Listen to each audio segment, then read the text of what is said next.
Hey everyone, this is Adam Elenbaas from Nightlight Astrology, and today we are going to take a look at the astrology of February. As always, I have with me my friend and colleague Alex Amorosi, who is going to join me to talk about all of the major transits of the month ahead. He's been doing this with me, I think, since like August or September or something like that. So it's been a fun ritual that we've had every month.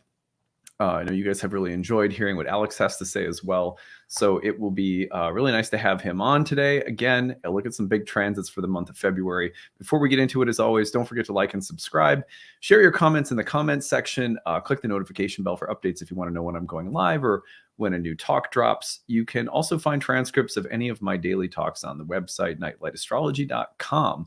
If you go there, you can also check out all of my readings and courses. And we do have the masterclass series coming up in February, which is a 4-part series, one per season. So you can check out those masterclasses on the website. If you go into the course tab and click on masterclass series, you can learn all about it. There are some need-based tuition options, of course, if you need assistance. Any questions about any of that, again, you can email us info@nightlightastrology.com. Any stories to share about any of the transits we go over this month, circle back around to this video, use the hashtag grabbed, and tell us your story. We occasionally aggregate those stories, and I'll make storytelling episodes, which you heard one of those last week. I hope you guys enjoyed that one. They take a while to put together, and I like to sort through all of the stories that are sent in, and thank you to everyone who sends them in. So if you got some good ones this month, be sure to share them. All right, well, without further ado, my friend Alex. Alex, welcome back. Thanks, Adam. That's always a great way to introduce a Leo rising, by the way. Without further ado, Alex shall appear. That's right. You guys don't know Alex yet, you can check out his work at alexamorosi.com. You can also find Alex on Instagram, Alex Amorosi Healing. He is like my sidekick for the astrological overviews of the month. Has done some horoscopes with me in the past too. We're not going to make him do that every single month because horoscopes are almost worth jumping off a roof over, but I'm just kidding. All right. Well, anyway, we have a lot of good transits to get into this month. I'm going to go through them as I usually do in sequential order, and Alex and I are just going to rap about the transits for February. How has your new year been going so far, Alex? It's been going well. Although at the beginning of the year, I was kind of like, this year is bullshit. Like, what the hell? And I've gotten that feedback from clients too, who are like, what's going on? Like, I feel like it should be New Year. And I feel like as the Lunar New Year hit with this last new moon, now I feel like it's a new year. Like, I feel like I'm slowly starting to gain steam out of the station into something new. I completely agree. Actually, I feel like the fact that we had the beginning of, I mean, in a lot of ways, that, late January new moon in Aquarius, we were dealing with what looked like maybe Venus being enclosed for a good chunk of the year. And I'm still like wondering about how intense that was. But I had some health stuff come up. I got a little cold. I had like a weird eye infection where I got like one of those like little styes, but then I got like infected and I had to go on antibiotics. And that was during the enclosure. Of course, Venus is my ascendant ruler, so people who are Taurus or Libra rising will often find that enclosure like that could hit your health. I had some just mess my neck up while sleeping one night because my kid crawled in bed with us. So it felt like, yeah, I agree. It kind of felt like a crappy start to the new year in a little way. But then I feel like, once that new moon came through, I completely agree. It's like things have felt like they've shifted.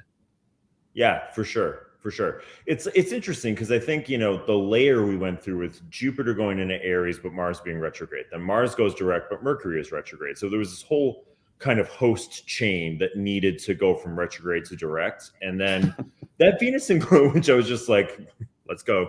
Yeah. Let's amp it up.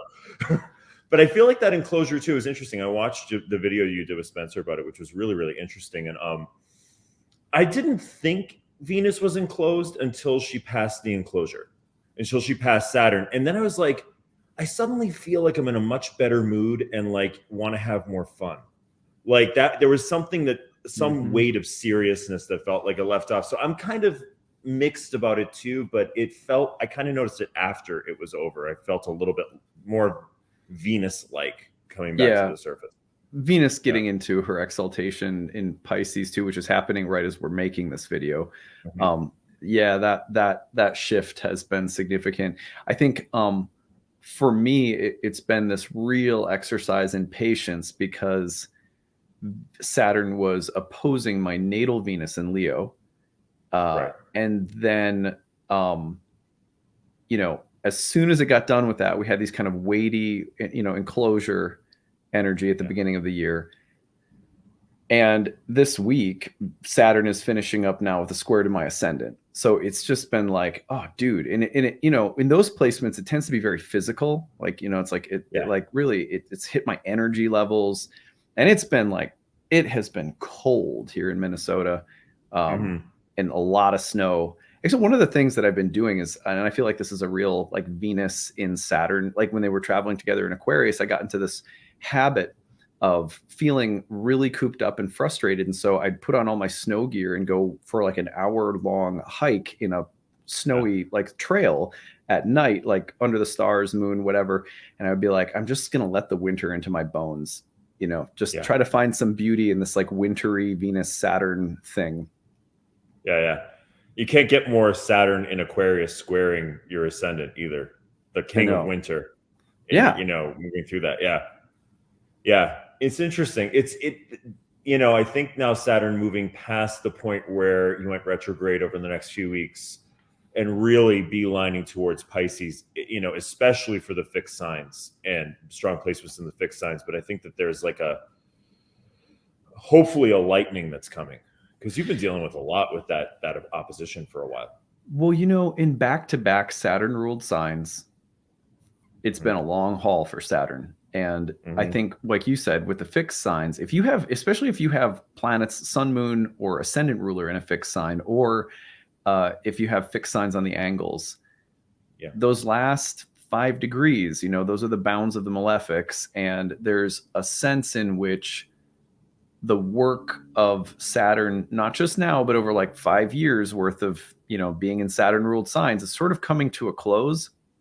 I get that feeling right now. It's like, we've got about a month, like next month when we meet to talk about March, we're going to be talking about Saturn moving into a new sign. And I really do feel like one of the themes of this month is like just getting through the last of something. Agreed. And tying up a significant period of time where, wherever the Aquarius part of your chart is like, what are some of the Saturn-like choices or Saturn-like lessons you've learned about limits and boundaries and discipline, or even just solitude and contemplation and the ability to be quiet with oneself and walk on a winter's path at night and, be in that sort of surrounded space of solitude? It's going to be a very interesting month of that, for sure. Yeah. It's funny. Like I was, one of these, sometimes you have these moments where you realize you're in an archetypal space. Like sometimes I'll be like, I'm having my thoughts and I'm going through my experiences. And then all of a sudden it's like, we interrupt this news to let you know that none of these are just your thoughts and experiences. They have been brought to you courtesy of Saturn, or it's like something like that.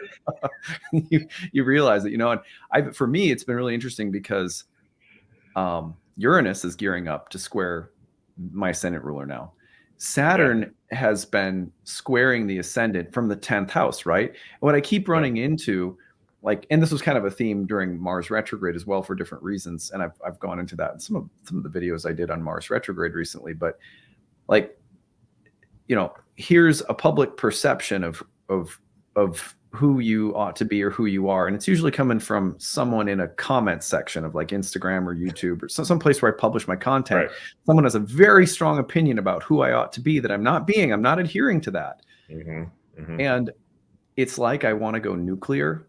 Like, it wouldn't bother me in the past. I've gotten that stuff. I've been doing this in the public eye, and you have too as a yoga teacher.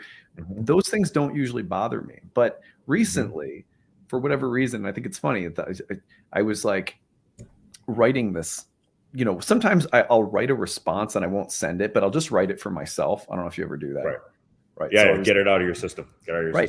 Exactly. So someone was like, someone was going on about how they don't think that I'm spiritual enough any longer after changing, my name back to Adam and so forth. Yeah. So I was like, I went nuclear. I mean, I just completely, of course I didn't send it, I unsent it or whatever, but it was during that moment where, Saturn's coming into the square with my ascendant. It's just this past week.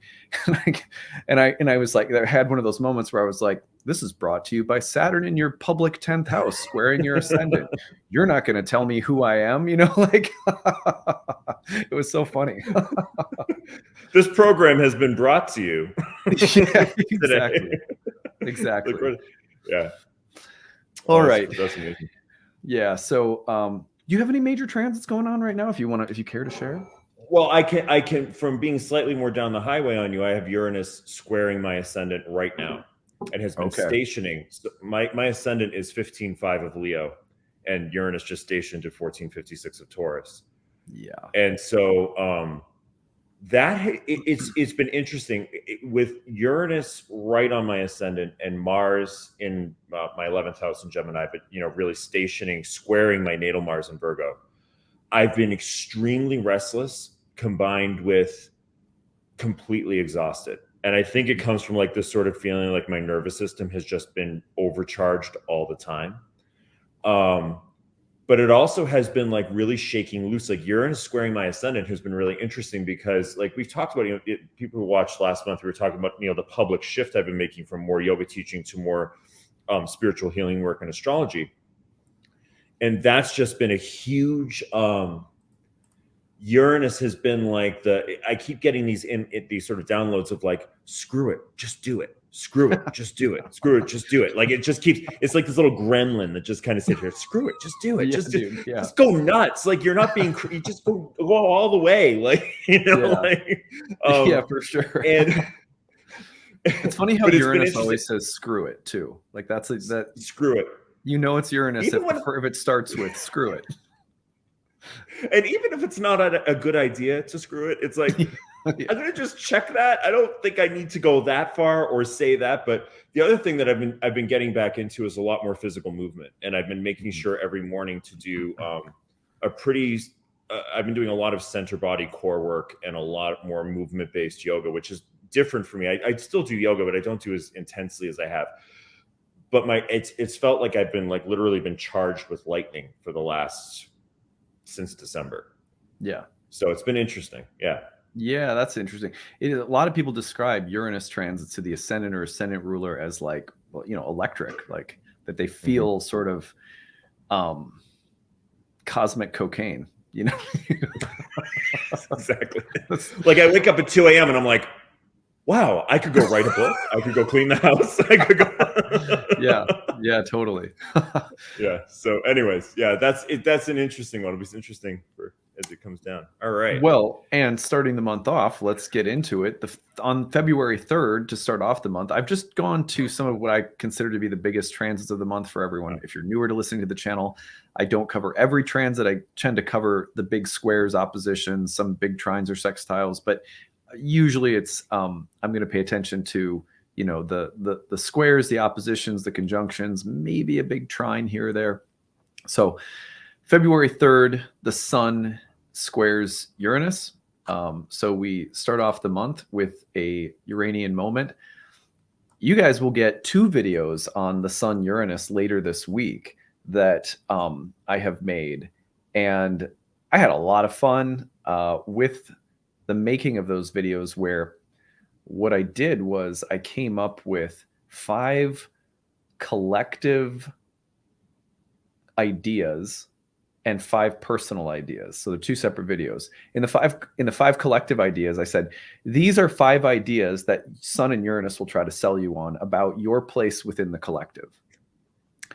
And these are 5 responses, or like, nah, I don't agree with yous, that the same complex could generate. So in other words, this is like 2 sides of a Sun-Uranus debate about your role within the collective. And then the second video is on 5 stories that the Sun and Uranus will try to tell you about you yourself as an individual, apart from the collective. And then here are 5 responses where Sun-Uranus will go, and to present. So the thing that I've been fascinated about is the way in which transits can show up in our heads as the ideas that we're having and the debates that we're having. And oftentimes both sides of a debate that we're having is reflective of a planetary complex. You won't even know it, but you're going through this whole debate in your head, and it's a transit. You know what I mean? So anyway, I played with that this week, so you guys should have fun with that. But I feel like the Sun Uranus is a great transit to further break apart the doldrums that we were talking about for the start of the new year. It tends to be a transit that ignites a lot of excitement and enthusiasm, helps people feel like they're making some significant breakthroughs personally or professionally or in relationships. The urge to emancipate yourself or to break out of habits or patterns or structures that aren't working any longer can be pretty strong. What do you think about Sun Uranus? What have your experiences of Sun Uranus been like? Well, it's interesting. We were just talking about Uranus squaring my ascendant because my ascendant's in Leo, so this is my ascendant ruler squaring Uranus, and so it's. I think, on a very general sense, it's really good for the fixed signs, which can, by their very nature, become fixed. This is the way we do things. This is the way things are done. This is, and I definitely know with a Leo ascendant, there can be sort of like, I just sit here doing my Leo thing from my throne and bestow. It's like, well, you got to shake it up a little bit. You got to move around a little bit. And I think Sun Uranus is I like that idea of kind of breaking up the doldrums, Adam, too. But it also it's this sense of innovation. Like, I think especially in the northern hemisphere, in the latitudes we live in the world, you can get so in the winter of just like, well, it's another great day here in Boston. Well, it's another great day. And Sun Uranus is like, yeah, but you could go cross-country skiing. You could go, I don't know, create some crazy science experiment. But you're suddenly downloaded with all these really fun and interesting ideas that previously you probably never would have seen. It sort of ignites the cosmic creativity, so to speak. Yeah, if I were to do a science experiment, it would look exactly like it did when I was about 6, which would mean that there were twigs, acorns, and food coloring inside like a jar of water, and I'd be showing my mom. Like, that's about as far as my scientific experiments will go, but it's the ultimate science experiment for a Taurus rising. I love it. Yeah, that's right. That's exactly right. No, I think that for me, the science experiment these days has really been, the different ways of taking care of my body. That's with Uranus in my first house. It's been a lot about, how am I sleeping? How am I eating? Tracking macros with my personal trainer, like, and really playing with, am I someone who does better with like more carbs or, so I think, and our well-being, whether you're doing something like Ayurveda or yoga or you're working out or whatever, to me, the Sun Uranus square with Uranus in that earthy, sensual, such a physical sign of Taurus could speak to, the engineering of the body.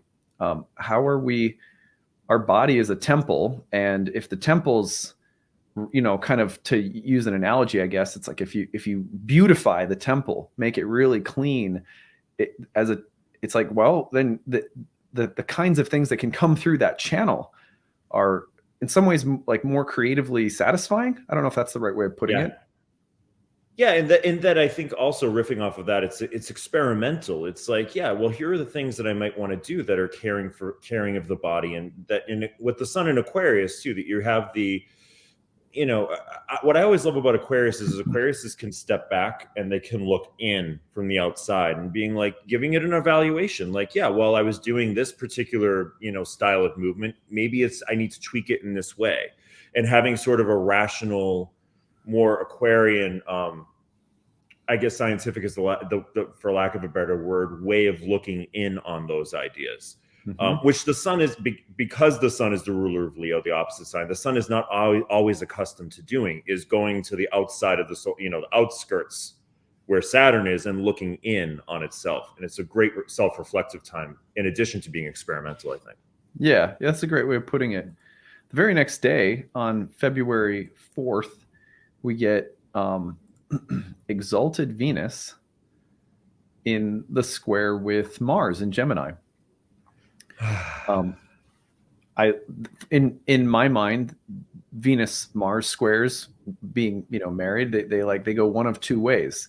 It's either usually like fun, sexy, romantic, playful time, or it's like get ready. We're gonna fight. We're we're gonna argue and bicker. Or it's just funny how it's like, and I can never really tell, like when the Venus and Mars go through an opposition or when Venus and Mars go through a square, they are either very playful, dynamic, creative periods for me, and oftentimes with an emphasis on like my marriage, or they are periods of time where there's just a lot more snippy. It's like a lot snippier and like, well, you don't agree with me, I don't agree with you. It's like it's funny how it can go either way. But it's interesting to see that, okay, you have the Sun and Uranus coming through in a square, but then you have Venus and Mars in a square.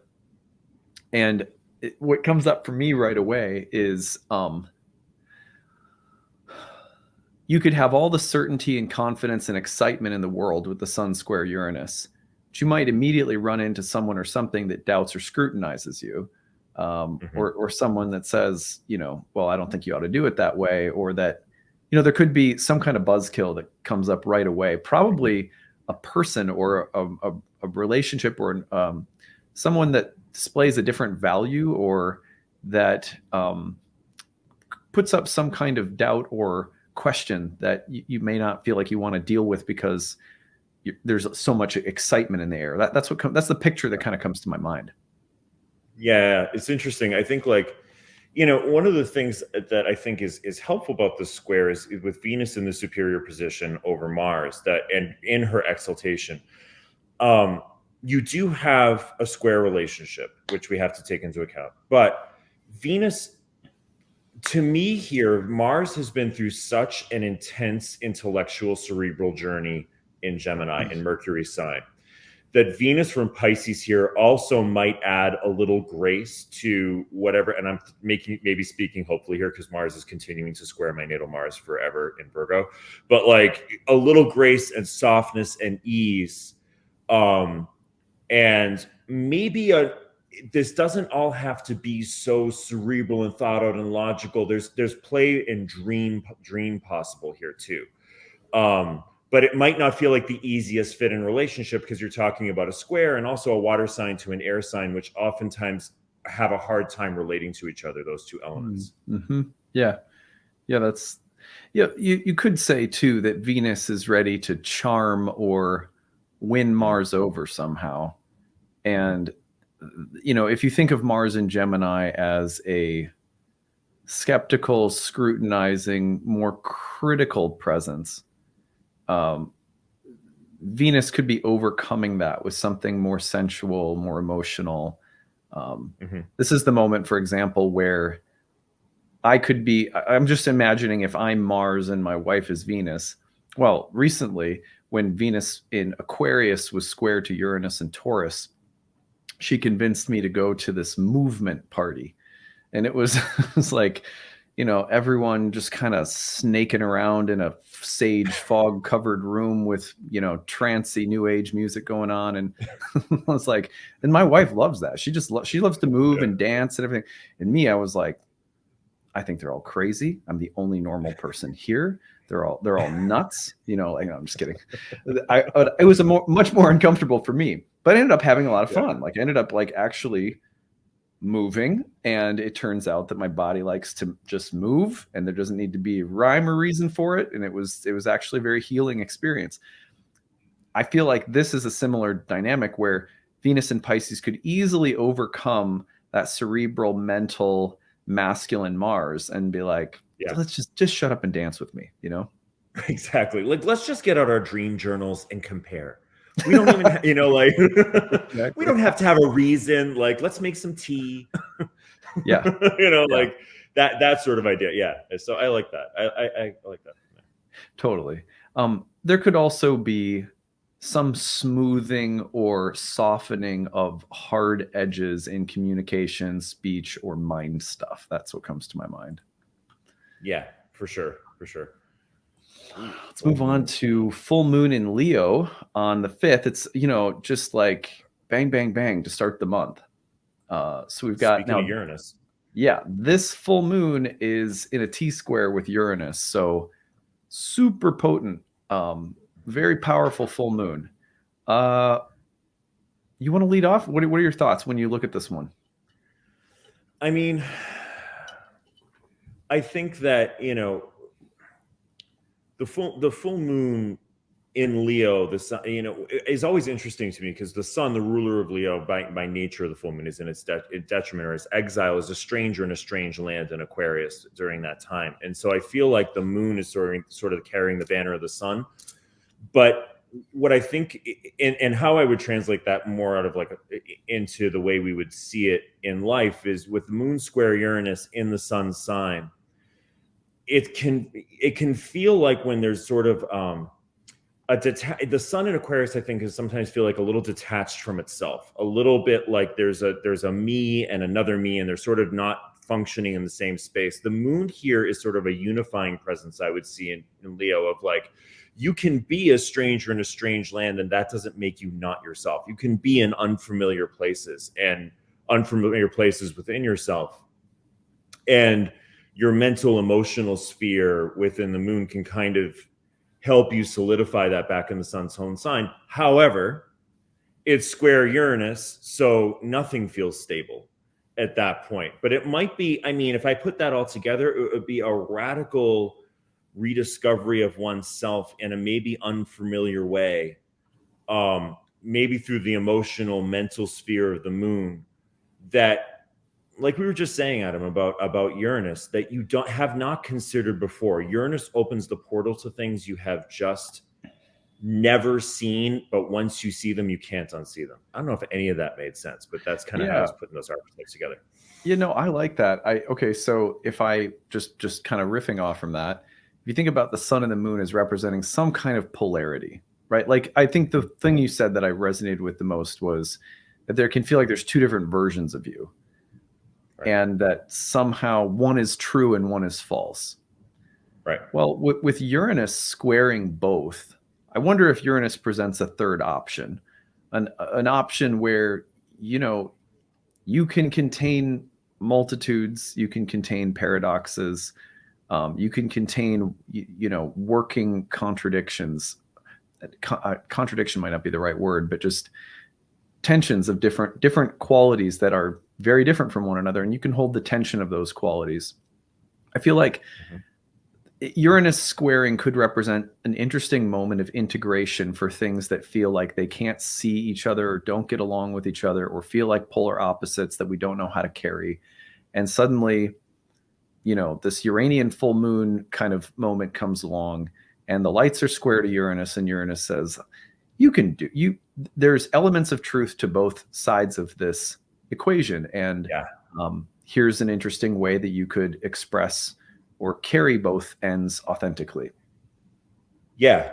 And that you don't, I think there's something interesting when we talk a lot about in astrology with like Jungian ideas of like integration, and that, you're trying to sort of integrate everything into this one self, but that you're sometimes just holding disparate aspects of yourself under one roof, different as that don't particularly make sense, but they both make you, like I've always had a really skeptical, rational, materialistic mind, but I also have had a super spiritual, esoteric, bring the more out there, the better type of mind. And this is like a time where I might think, I've always thought like, well, I have to unify those. I have to make it I have to pick a lane. And I'm thinking like at a time like this, it might be a time where it's like, you know what? Both lanes on that highway work. And sometimes I'm in that lane and sometimes I'm in the other lane. But I don't have to necessarily try to make this one thing. I can have these two aspects of myself that feel like they're at odds with each other actually be contained under one roof and not have to be the same thing. Yeah. Yeah. Nice.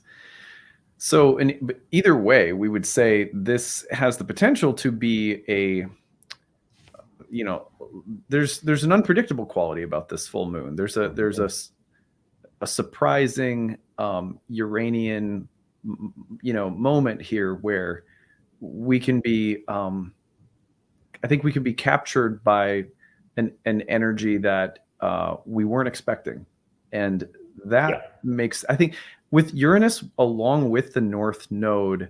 I'm not too worried about it being erratic and disruptive in like a, let's say, more of a destabilizing and scary way.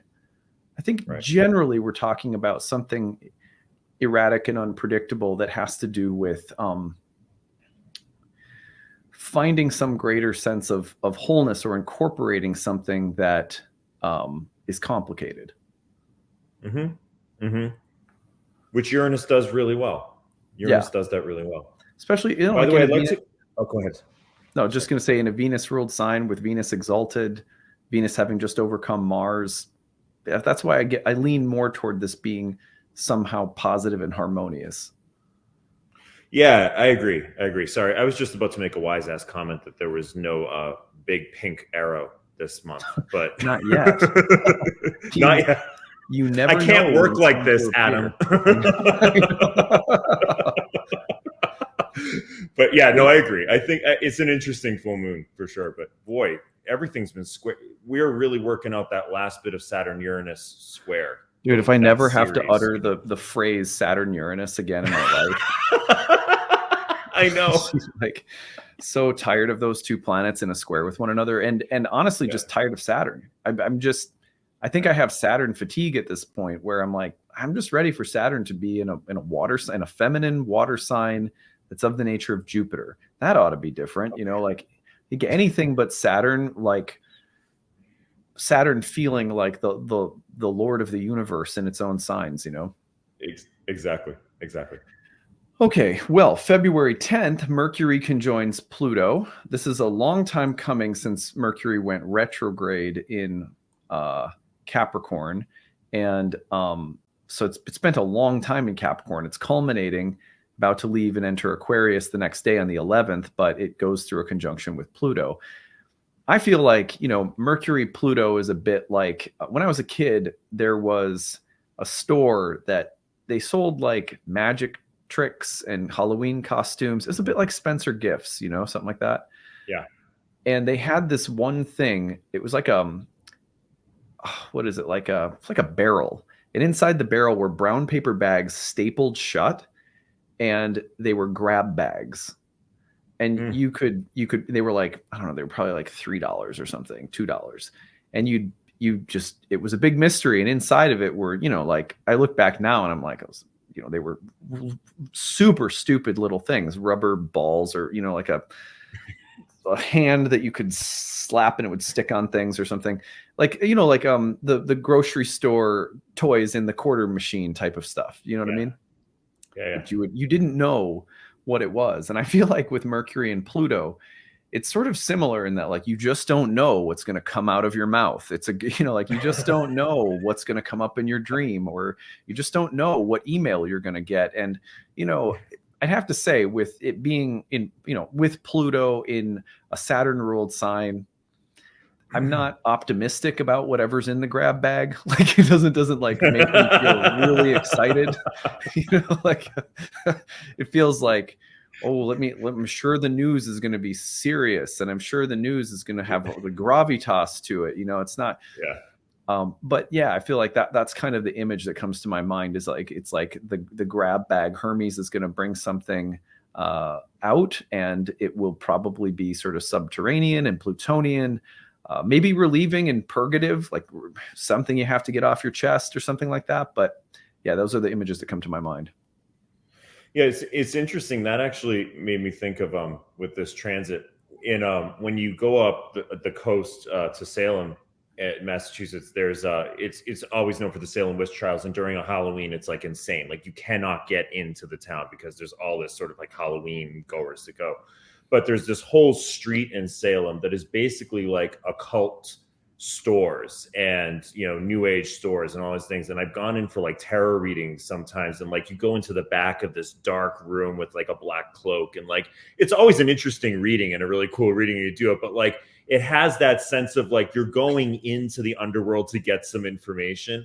And I don't know what information I'm going to get, and I sure as hell hope it's not as scary as this looks. And it never is. But I remember the first time, it was before I did anything like astrology or spiritual work, and my friend brought me, and I'm like, where are we and what are we doing? And the woman was perfectly lovely who did the reading. She did a great reading actually of stuff. But I think of that sort of idea, right? You're going kind of into a dark corner to get information and you're not sure of what that information is going to be. But sometimes with Pluto, it's helpful. I mean, I'll put a optimistic Sagittarius spin on that. You know, it's not easy to see, but it's something that needs to be brought up to be seen. Yeah.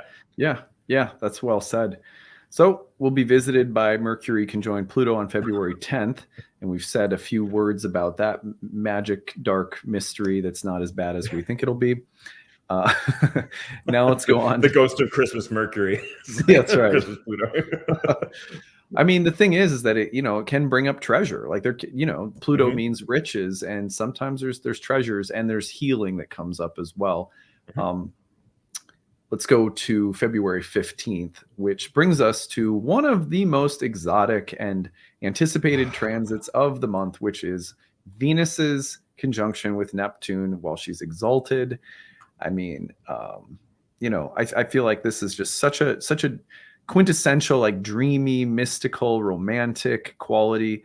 I feel like this is the perfect transit for Valentine's Day. Like you really couldn't ask for a transit better than this. But my advice would be don't get married or pregnant under this transit, because you may not be sure the choice you are making is like the right choice a week later. But you could pretend to get pregnant, and you could feel like you want to get married, and have lots of fun with that for a couple of days. No, I'm playing. Some people, maybe they do. This is like in all seriousness, aside from being careful of like sort of the romantic delusions of and sort of grandiose fantasies and things like that, it's a super romantic transit that will often be very healing. It will be very imaginative. It's a wonderful transit under which, seriously, to like have, whether it's a staycation or you go out somewhere. I also think about things like going to like a spa or a sauna or something, and having that deep, meaningful conversation, even just like with a friend. But yeah, Venus Neptune, we can say a million things. What else comes to your mind, Alex? Oh, I mean, on the more philosophical, higher, high expression of this, you might think of just real unconditional love, which is it sounds we say unconditional love a lot in spiritual circles. We talk about it a lot, but I don't think there's anything harder for the human psyche to really process the idea of divine unconditional love, like no conditions on that. And I feel like this is a transit of, I'm thinking a lot about forgiveness lately, because Neptune's been in my 8th house for, the last 600 years. And it's been a lot of that sort of work, but an idea of like, where can my heart expand to see something from a perspective of love that doesn't place conditions on my own heart or somebody else. I'm just going to, like so many teachers will say, choosing love at one point. I could definitely see having a super fun Valentine's Day, just having a Valentine's Day, making sure you wind up after that Valentine's Day with what you wanted. Because Neptune can create that sense of, whoa, man, you are the cosmic lover I've had through 18 lifetimes. And we finally found each other. Or did you just meet at a bar and you had a couple drinks and like that sort of thing. So that's a possibility, but it's an exalted Venus. And I think with the journey that Venus has been on for the last couple of months, it's a lovely transit. And Venus Neptune is always a really fun and combination to work on when I have clients to talk about. It's one of my favorites.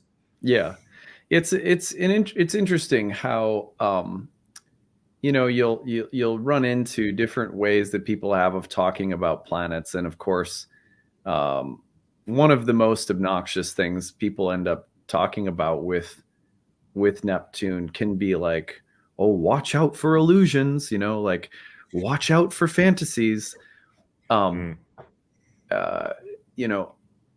think Neptune is a planet that often invites us into the subtle and timeless, romantic and imaginative. And so with Venus exalted there along with Neptune, probably most of our lives need more of that, not less of it. Probably most of us are more in Agreed. danger of not living an imaginative enough existence than we are prone to delusions. I'd say like, Agreed. so I really feel like the warning with Neptune that you get so regularly and like so immediately, like just be careful of delusions. It's like, be careful of living a boring life, like Exactly. be careful of not having color and texture and sound and magic, And art and music and fan, how many amazing stories, and like, just something like, let's bring up our favorite Lord of the Rings, Adam. Lord of the Yeah. Rings, right? That's Yeah. we wouldn't have like that incredible symbolic Star Wars, any of that. That's all Neptune. It's all fantasy. It's all imagination. It's all pushing the boundaries of what is real or might be real. And who cares when you're watching the story, when you're Yeah. immersed in the book, or so to speak. Yeah. I just went out for tea with a friend, and we are reading our way through a famous book. I think it's called Meditations on the Tarot. And it's like Christian. It was written by like a Christian hermeticist. And so they're kind of like, hermetic / mystical Christian reflections on the major arcana. And I think it was written at least like over 100 years ago or something. I don't know. It feels like it's a really old book, and it was written like anonymously too. I don't think we know who wrote it. But anyway, the first text was The Magician. So we read through that, and then we met up for tea and like talked over that passage. And one of the things that we were talking about is like what the Magician has on the table, and the tarot card, the Magician. Do you know, like, can you? I do. I don't know a lot about the tarot, but I know the card. Yeah. Let me see if I can pull it up. That's actually something I want to learn more about. It's been hard for me to sort of conceptualize tarot, but I feel like if I took a class or. Yeah. The tarot to me is just such a compliment. I'm not into one-to-one correlations, meaning I don't like trying to find like, well, this card is this planet and stuff like that. I'm definitely not. Can you see it on the screen now? Yeah. All right. So there's the Magician card.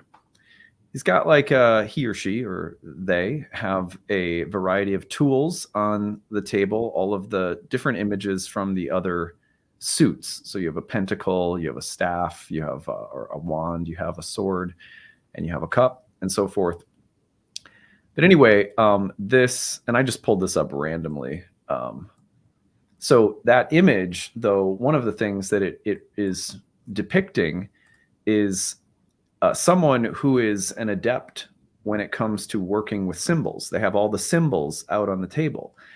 And in my experience of, talking about that card, I'm going to relate this back to Venus and Neptune.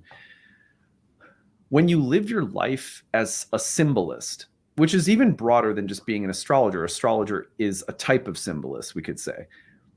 You live your life through symbols, then it is as though you're having an experience, right? Like maybe I'm playing basketball out in the backyard or something, and someone's car breaks down on my street while Mercury is retrograde, and it's retrograde in my third house. Mercury's stationing to turn retrograde. It's in the third house of my neighborhood. I'm playing basketball with my kids.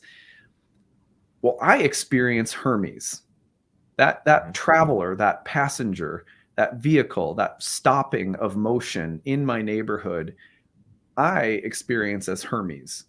And so in my life, because I have many experiences like that day to day, because I'm a symbolist, it's like I'm the magician.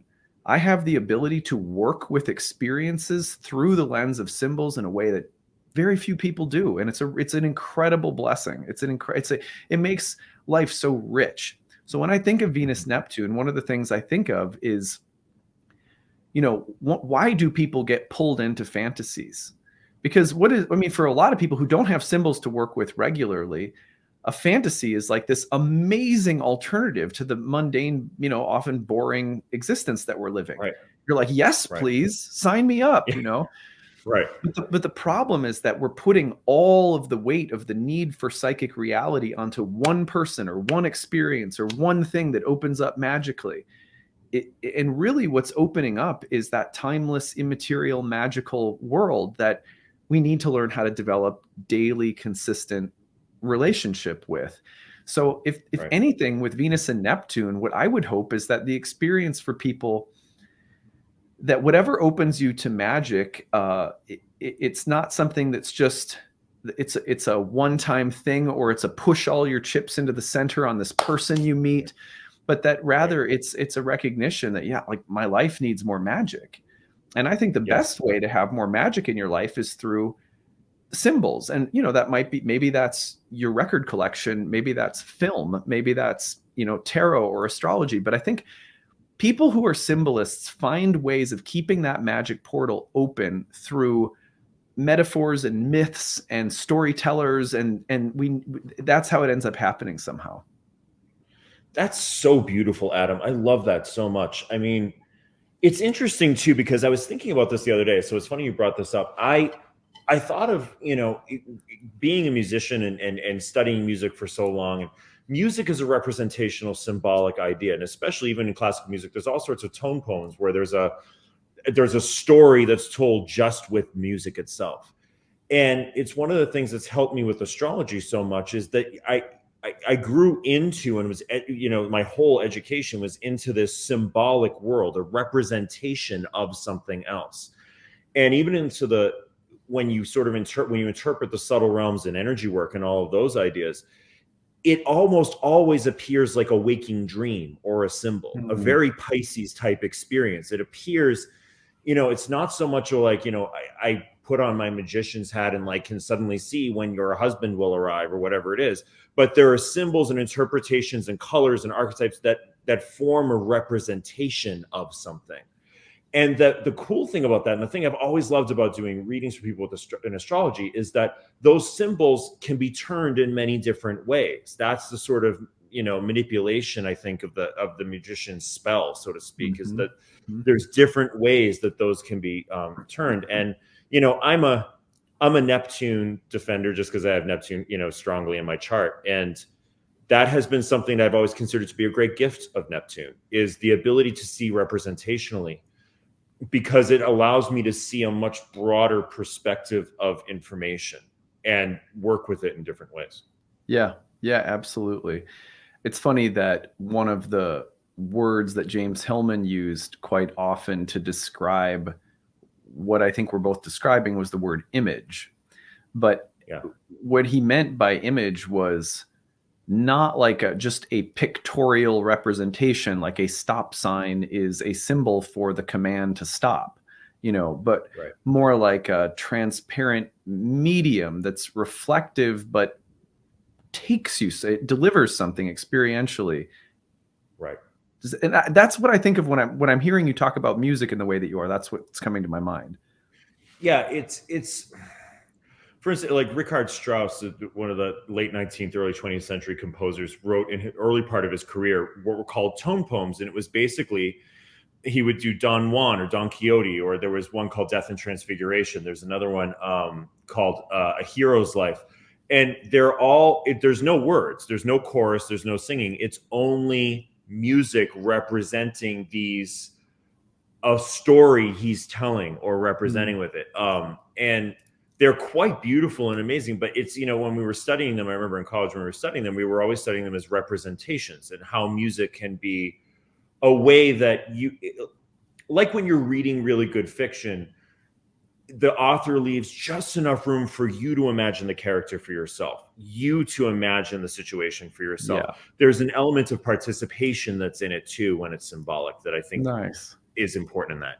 Yeah, right. It's participatory. That's a word that comes to my mind. Yeah. Well, what's interesting about this sequence is if we go forward a day, the sun conjoins Saturn and poops all over the party. No, I'm just kidding.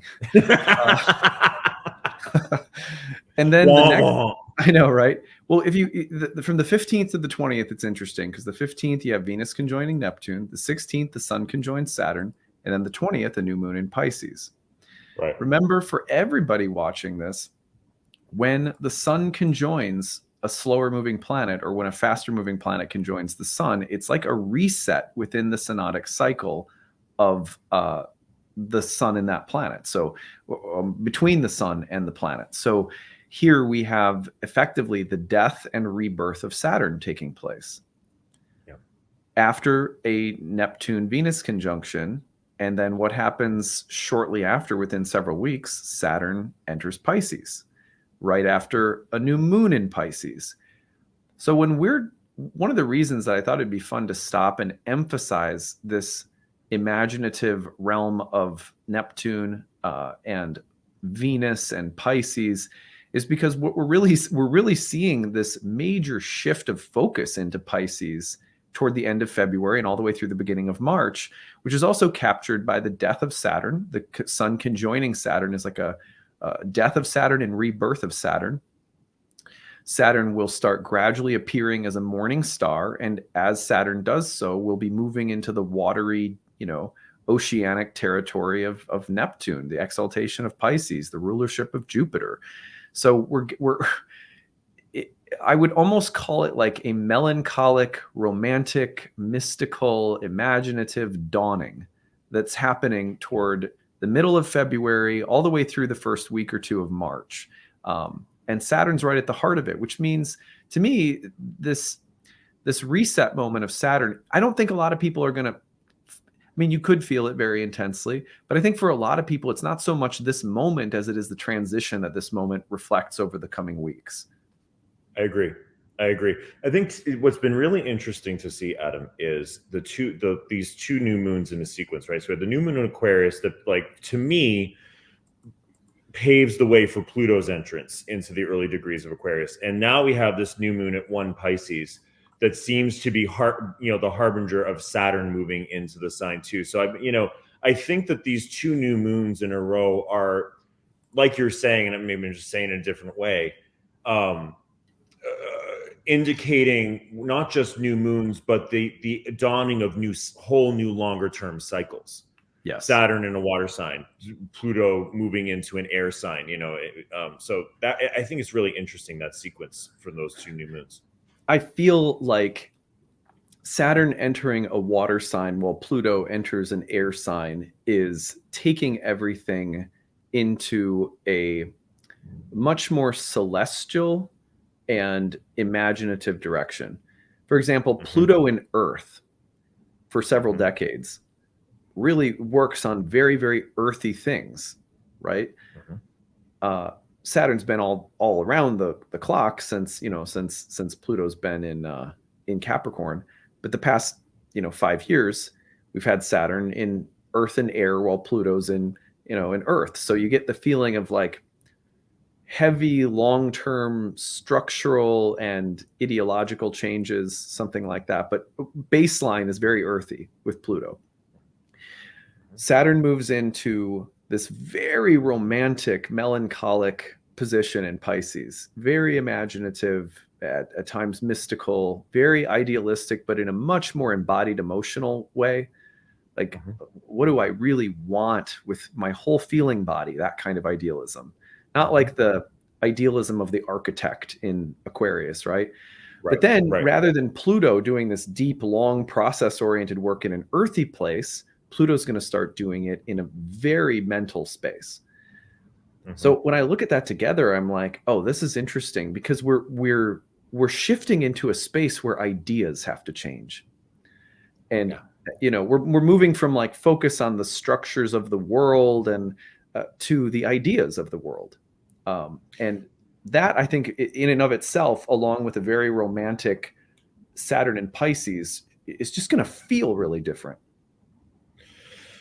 It's such an interesting thing. I like that, the whole idea of the mental sphere with Pluto, right? And that I think what people are sort of sensing, we've said, like, there's all this structural stuff that's been happening with Pluto in Capricorn. And now we go into a place where I've just had this intuition that there are ways of thinking and organizing ourselves as humans that have not even been conceived of yet, they're not based on the classical binary ideas we've kind of seen of the past. And this sort of like, there's a real, like, completely new paradigm that's possible with Pluto there. And that Saturn beginning this in Pisces is, if I went back to just a real easy, simple idea of a grounded or practical imagination. Well, how do you make, you can be idealistic, but yeah, there has to be some kind of structure to it, sort of idea. And then Mercury comes into the square that which is interesting too on that heel, those heels.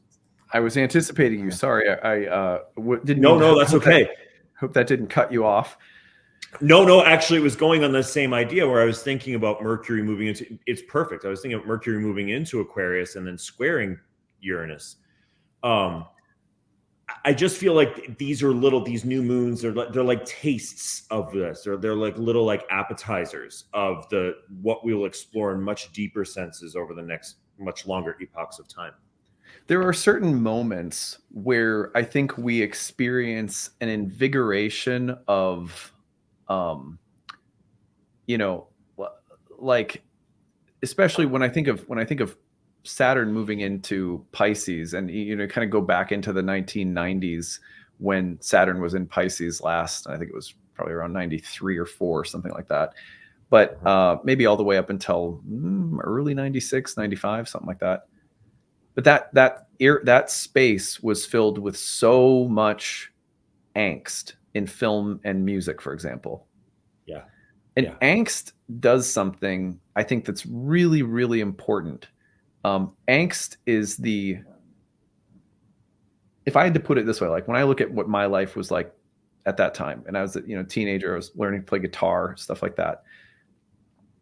It was like I wanted to grab the world by the throat and say, I have thoughts and feelings, and you have to listen to them. You have to take them seriously. I need to be heard. And, these thoughts and feelings that I have are so extreme, and they feel so important and meaningful, and at times beautiful, and at times heavy and sad. But there's so much, and I just need them to be taken seriously, says Saturn in Pisces, Yeah. Pluto in Aquarius, to me, is like someone who, like, let's just say at its best, that's Pluto moving into Aquarius says, all right, not only will we take its, how you're feeling into account, but we'll get a team of celestial architects together that can start building worlds based on how you're feeling, based on all these intense emotions that you're having. I think it's going to take a while, but that's really what Saturn in Pisces is. The next 2.5 years, as Saturn is moving through Pisces, Pluto is ingressing into Aquarius. Yeah. And it's gonna, I think it will feel really nice. It will, like you said, different. I'm hedging my bets on, I don't, getting huge, like it's going to be the next age or whatever, but definitely different. And I feel like, you've mentioned in a couple of your videos, and I've definitely felt it with our clients. It just will feel, I think, Pluto in an air sign a little less going into the, trying to drill through the earth all the time and trying to do things that are really structural and like a little bit more easier to move around in the air sign, a literal breath of fresh air. Yeah, it's like you're moving from like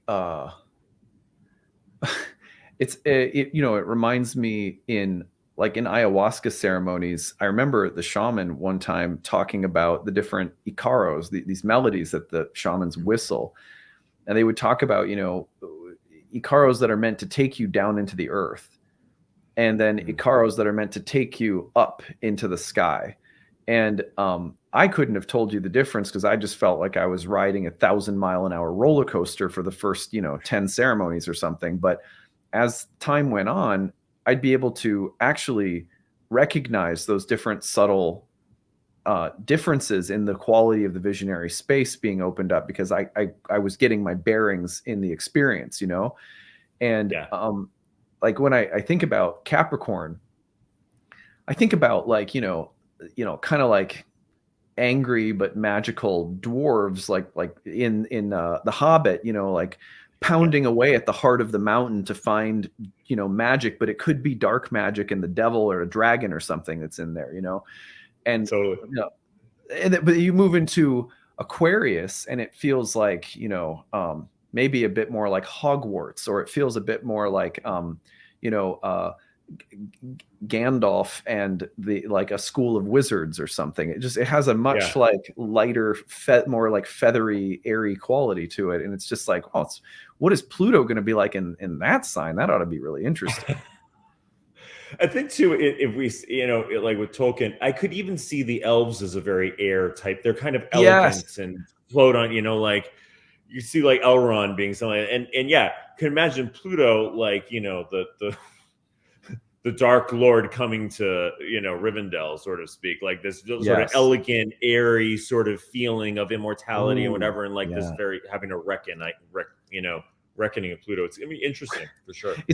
Could you imagine that the Rings of Power series? It has to end up reflecting this transition of Pluto into Aquarius at some point in the series, then, wouldn't it? Yeah, I think so, because it's there's an idea in occult magic. We were talking about magic of like that there are actually, thought actually has structure and form, and there can be dark forms of thought that can be placed, as a spell of some sort or whatever. I don't think Pluto always has to be that. That's a form of it, but I think that it is an excavation of the mental space, in a lot of ways, and seeing what are possibilities we haven't considered because we've been so weighed down in these decaying ideas that need to decay in order to be reborn. It's like, imagine and that's interesting, because then I mean, it does make some sense that the Dark Lord was interested in technology that in a sense he thought was good, or he thought was useful or something. I think we probably will get into a lot of people trying to save humanity that are like, actually like warlocks dressed in white, so to speak. That would be, that to me, that would be a very fitting Pluto and Aquarius thing. Mostly I'm just hoping that Pluto and Aquarius brings us into a day and age where it is just it's a fact somehow that life, any kind of life, exists on other planets. I feel like that'd be such a game changer. I think, it's when I did on Instagram, like a 20-minute thing on big things I saw coming up for this year. And I was talking about Pluto exactly in that way of like, when Pluto last went into Aquarius, has been in Aquarius the last two times. So one was in 1530, I think, and the other was in around 1789, 88, 89. Those were both times, I mean, we're just talking about European history, of course, or cherry picking history a little bit. But 1530 was when Henry VIII broke from the Catholic Church, which was paradigm changing, for the way a power structure operated in Europe. And then you had a lot of stuff during Pluto, during the late 18th century that was setting up a paradigm shift of how we see the world.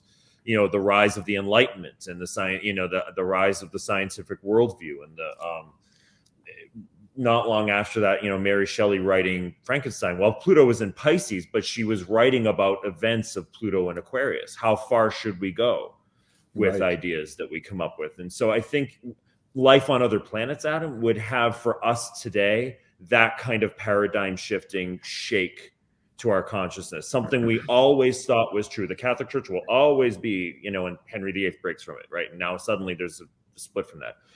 Something that totally shatters our entire conceptualization of the universe. Even micro life on Mars or Europa or something that within the solar system, Right, exactly. That's a great point. And so we'll be saying a lot more next month. Next month is going to be out of control, because we're going to be looking at Saturn into Pisces, Pluto into Aquarius, and probably our heads will probably literally pop off as we're talking. So Adam and Alex 8-hour telethon on Pluto and Aquarius.